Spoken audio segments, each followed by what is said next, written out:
it's Lynn, adulting coach. I help autistic young adults and their families systemize adulting together. Thank you for watching this video. Today's struggle comes from the parents of adults with Asperger's. Our mom has a 21-year-old son who is dropping out of university, though I'm optimistic that he's going to stick with it. But here's what's happening. She says that she has a super bright son who announced he is tendering his resignation at the university. She also indicates that he was offered mentors, academic support for essays, but he was concerned that he wasn't going to be able to get along with the people that were going to help him. And so our mom is concerned about, is this the best thing? How could she help? What ideas do we have for her? So I suggest that we use Barb Avala's process from her book, Seeing Autism, where we first understand what's going on, what could be different from what could be different happening in our autistic young adults compared with someone who doesn't have an autistic brain, and then connect with ourselves and with them, figuring out what the thoughts are that are in their heads, and then finally figuring out what to practice to see what we can do to help the situation improve. So she shared so many really good thoughts with us about what's happening with in his mind, and that just shows that she is such a good listener. What a great skill she has, being able to really listen to and understand what's happening inside of her autistic young adult's mind. He says that he doesn't feel like he can complete the course. She reports that he said, "I feel like a fraud getting a place studying history." He says that he struggles reading the required text. And in his resignation letter, he says he is seeking extensions, mitigating circumstances, or he's had trouble completing and turning in essays. He was offered support, but he was afraid that he wasn't going to get along with the individuals giving the support. He also is warning that he might suffer another mental breakdown if he continues. Sounds like he had some kind of an episode in the past. But now that he actually tendered his resignation, our mom reports that he met with people in the department, and one of his professors was able to encourage him to see if he might not be able to just finish this semester. So it sounds like he's getting support from people that he likes because he sounds relieved and maybe will be able to complete the archaeology component that he loves in the history. So our mom already is reporting that she's making progress and he's making progress, and she's noticing that he's making progress. It's all so good because she's really well in tune with what's happening. So again, I'm always going to suggest that we connect with ourselves and with them using the STEER map, where we take the situation which is out of our control, what's happening, and we've got lots of examples of thoughts from our autistic young adults, and some facts about what's happened. So the facts go here, the thoughts go in the thought line, the emotions are going to be inspired by the thinking, the actions are going to be flavored by the emotions, and then the results that we create are going to be obviously a result of all of those, the thoughts, emotions, and actions, the tea, the way we brew our own tea. And these are the part of the STEER map that is under our control. So she says, and I love this, how she's connecting with herself and writing it down. This is a perfect way, an example of a thought download from our mom. She's really just giving it all to us. And that's the beauty of Facebook, where we share what we believe is happening, and we really put it down in words. And just that process of putting it down in words and being heard by the other parents is so reinforcing that we are all together in this community doing this work together, as we should be. We are not meant to do this work alone. So she's thinking now that it could be said that he actually did the smartest thing he could do under the circumstances, because he called attention to his situation rather than failing slowly by himself, somewhere in a corner. And I just think this is great for our mom to recognize and notice that he was brave enough to, go out there and say, hey, I'm having a lot of trouble. And she reports that after talking to that one professor and seeing if maybe they can change the course load, I'm not exactly sure how they resolve the situation, but it sounds like, you know, she's optimistic that she's saying, who knows, if he completes this year with support, he might feel able to complete the degree. So she's noticing that all these little victories that he's able to accomplish gives him more self-confidence. And that word confidence just means we have with trust, confidere, with trust, we have trust in ourselves that we can get what we want out of life. And I love watching how this mom um, is processing this whole situation, and she's very wonderful about acknowledging everybody's suggestions and trying to give them all positive reinforcement for the help that they're offering. And so I'd like to suggest then that our mom practice not only practice more of what she's doing. I just want to encourage her to do that, because here's what one of the fellows that I was able to listen to at the Executive Function Online Summit last year was Dr. Joseph Lee. He's a psychiatrist in Los Angeles. And speaking about executive functioning skills, he suggested that he wants to normalize the idea that people will always need help to be competent, that there is no shame in asking for help. And I just wonder sometimes if we did analyze, and put some of the things that are happening with our autistic young adults in the steer map, that sometimes they do operate from shame when they ask for help. And I've seen that in my own home with people, with the autistic people that I love, where the help and the support was right there and they just didn't take advantage of it. And they have a hard time with, arranging the thoughts so that they get the emotion, so that they're willing to take the risk of asking for help.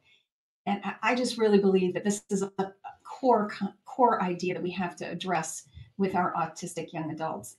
And I appreciate Joseph Lee for bringing that up, in that many people are afraid or ashamed to ask for the help that they need. And we all need it, whether we have an autistic brain or we don't have an autistic brain. We all need help.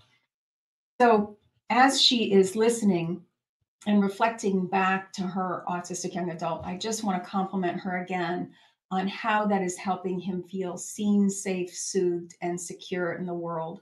This comes from the power of Showing Up by Dr. Dan Siegel and Doctors Dan Siegel and Tina Payne Bryson, where this kind of action that we take of really listening to what's going on with our loved ones really helps them trust our relationship. And then if we can help them do that, perhaps they will also pause and listen to themselves, building trust in themselves that they do know the answers and that they can take action with confidence. So that's why anytime we get an opportunity, we definitely want to reflect when we listen. And it's just a 3-part formula where we say, it seems like, and the reason why we start with it seems like, it's because we just don't want to act like we automatically know what they're thinking. We can't. We can never know another person's thoughts unless they share them with us. So we really want to be careful and say that, I think I'm seeing, or it appears like, or you seem to be, a tentative introduction that suggests that we're trying to do our best to really understand what's going on. And then we need to put that emotion piece in there. And we don't have to be poets. We can get just to the uncomfortable and comfortable. You seem uncomfortable about, and that's the 3rd part, because a short recap of the situation, because you don't feel like you're doing well in your course. um, at the university. It seems like you're upset because you're not doing well you don't feel like you're doing well in your course at the university. That reflection says, I'm doing my best to understand what's happening with you. And notice that it's not a simple process to do this reflecting, that we really have to take in what they're telling us, sort it out inside of our heads, and sum it up. And that's why this isn't so easy to do for our autistic young adults. But if they could learn, when they learn this, it will be so impactful in all of their relationships, including the work relationships that they have. That if they can help, this is actually the reciprocity piece, the listening piece. You know, our kids sometimes worry so much about what to say. The answer is you listen well enough so that you just reflect back what the other person said. So the pressure is off of them to figure out what to say. And it's hopefully going to the really listening. That energy is going to really listening to the other person, because that's going to take some practice. I mean, processing speeds are not are can come into play here. It can be hard for somebody to sum it up in a quick reflection, because that's just not how their brain works. So we have to I just really want us to help our autistic young adults practice that summary step, and then say it back succinctly in our words, not parroting what the other person said, because that can sometimes feel like we're mocking, and we don't want to ever do that.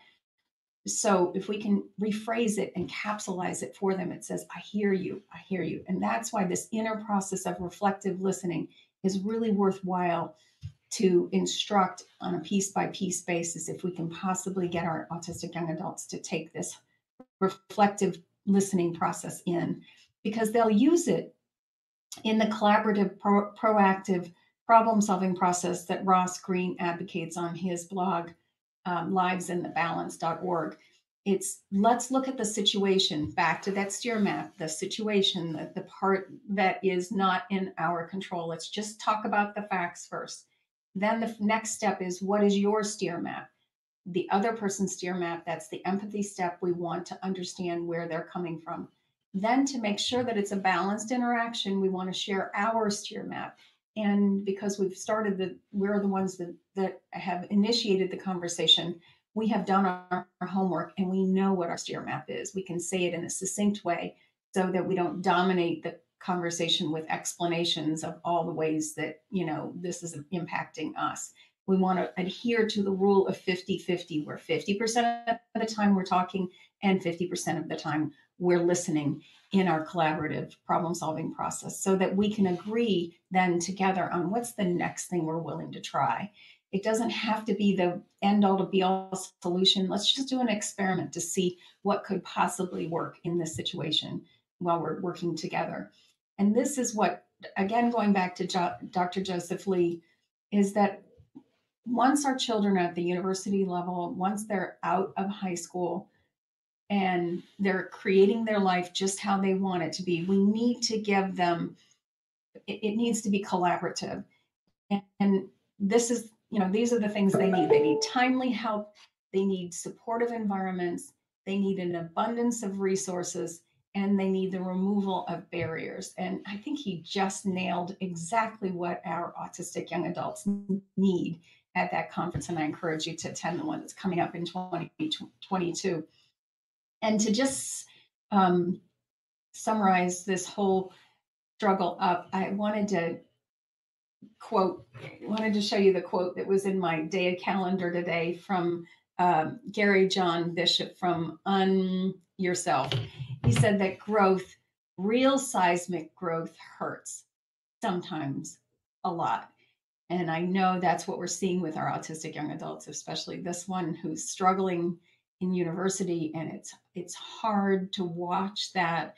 And yet it is so necessary for them to develop those skills that we want them to have, so that they can adult. They're aware of their thoughts, their emotions, and their actions, and they're brewing their tea just the way, intentionally, so that they get the result that they want.